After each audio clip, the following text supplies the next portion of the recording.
بسم الله الرحمن الرحيم. إن الحمد لله تعالى نحمده ونستعين به ونستغفره ونعوذ بالله تعالى من شرور أنفسنا ومن سيئات أعمالنا. من يهده الله تعالى فلا مضل له ومن يضلل فلا هادي له. وأشهد أن لا إله إلا الله وحده لا شريك له وأشهد أن محمدا عبده ورسوله. أما بعد فإن أصدق الحديث كتاب الله تعالى وأحسن الهدي هدي محمد صلى الله عليه وآله وسلم وشر الأمور محدثاتها وكل محدثة بدعة وكل بدعة ضلالة وكل ضلالة في النار. We continue inshallah ta'ala our mini-series pertaining to the first 10 of Dhul Hijjah. This is lecture number 4 inshallah ta'ala. We ask Allah subhanahu wa ta'ala to make us from those that worship Him and get closer to Him in the month of Dhul Hijjah. قال الله تعالى واذكروا الله في أيام معدودات. Allah said, and praise, and mention and remember Allah in ayyam, days, ma'dudat, numbered. It's a numbered, so the amount is small, they're numbered days. وقال تعالى ويذكر اسم الله في أيام معلومات, so that they would praise and recognize and mention and remember the name of Allah subhanahu wa ta'ala in well-known days. معلومات, معدودات, معلومات. Ibn Abbas said al-ayyam al-ma'lumat, the well-known days, are the 10 of the Hijjah that we are upon, as I mentioned yesterday. Wal-ayyam al-ma'dudat, the numbered days, are the days of Tashriq. That's why, as we said yesterday, Ibn Umar, Abu Hurairah, and other Sahaba will go out to the marketplace in these days and do the takbir of Allah subhanahu wa ta'ala out loud so that people will follow them and imitate them. And this will happen. فَيُكَبِّرُ النَّاسُ بِتَكْبِيرِهِمَا, so that people do the same takbir, they do the takbir the same way. Then after that comes Ayyam al-Tashriq. And by the way, I'm not free, it was clear because some of the people that were listening on Facebook yesterday said that I did not mention the days of Tashriq as the days, part of the days where it's forbidden to fast. So Eid al-Adha, Eid al-Fitr for example, the day of Eid is the only day that is not permissible to fast.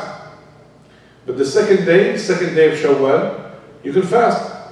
But in the Eid al-Adha, you can fast from day 1 to day 9, and then Eid al-Adha, it's not allowed, it's not permissible to fast. Not only that, the days of Tashriq. What are the days of Tashriq? 11, 12, and 13 of Dhul Hijjah. So for those, for example, that are accustomed to fasting the 3 white days, subhanallah, people that are accustomed to fasting 13, 14, and 15 of every lunar calendar month, then they're going to have to omit. They cannot fast the 13th, but they can fast the 14th and the 15th, subhanallah.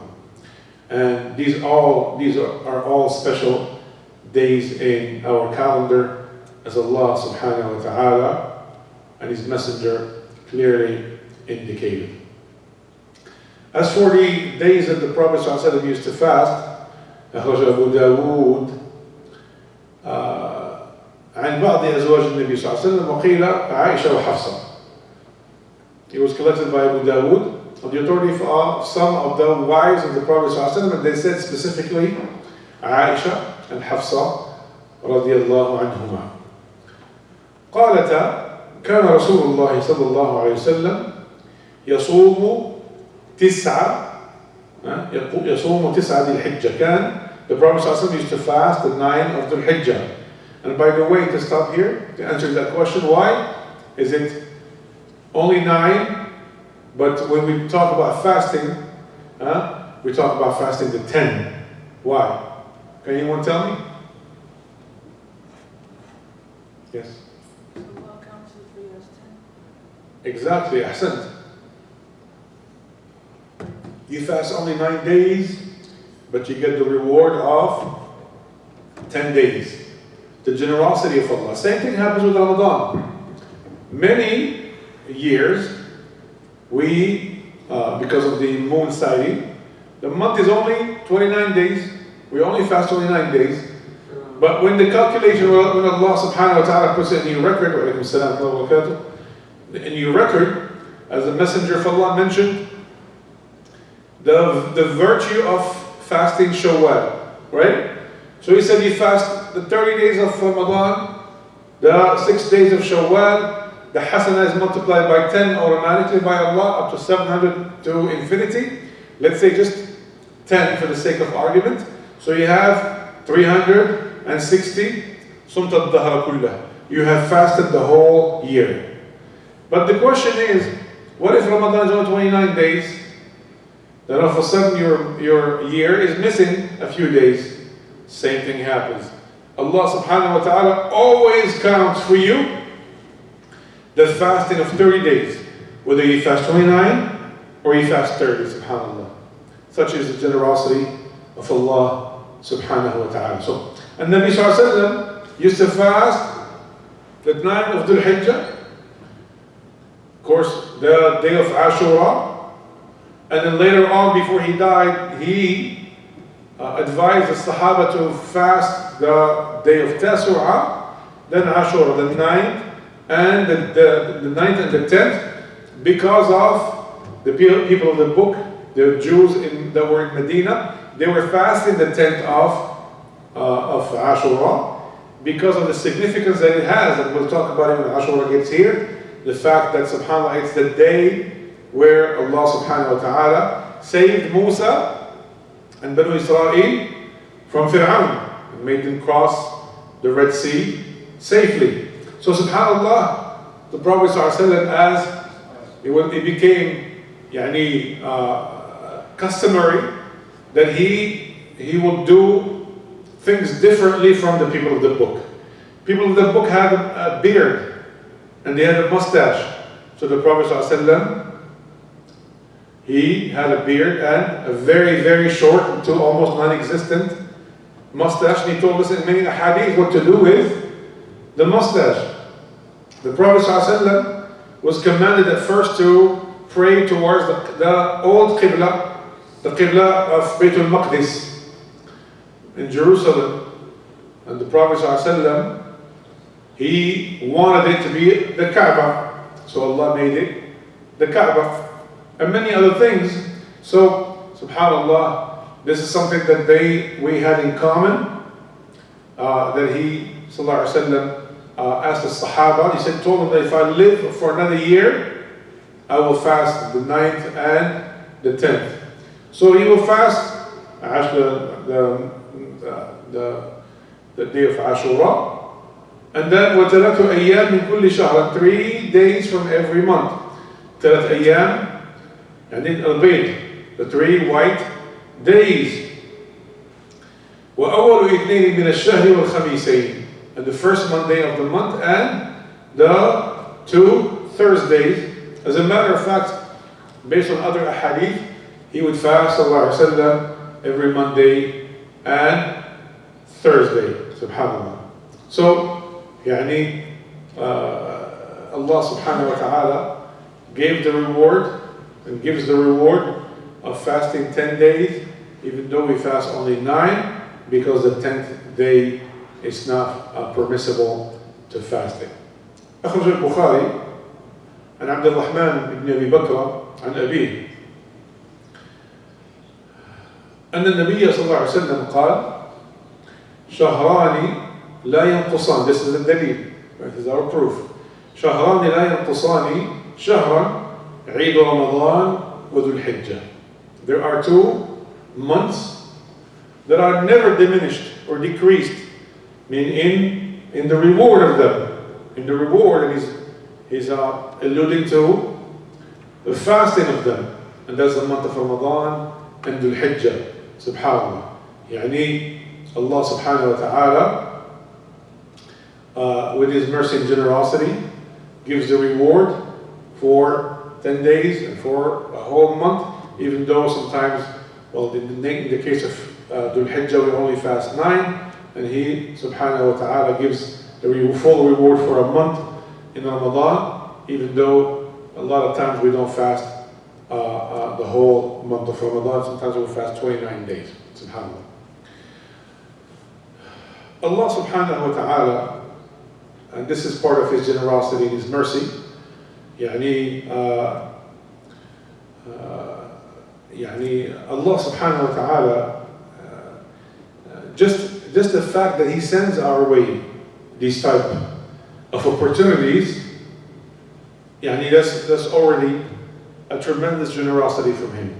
Now Allah subhanahu wa ta'ala sends these types of generosities and these occasions, and He subhanahu wa ta'ala increases them in reward and increases them in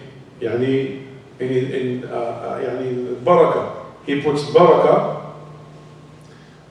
in them. Without forgetting the fact that this whole month is a shahr haram. And Allah subhanahu wa ta'ala spoke about the ashur al-hurum in Surah. What surah? Tawbah. Inna iddata.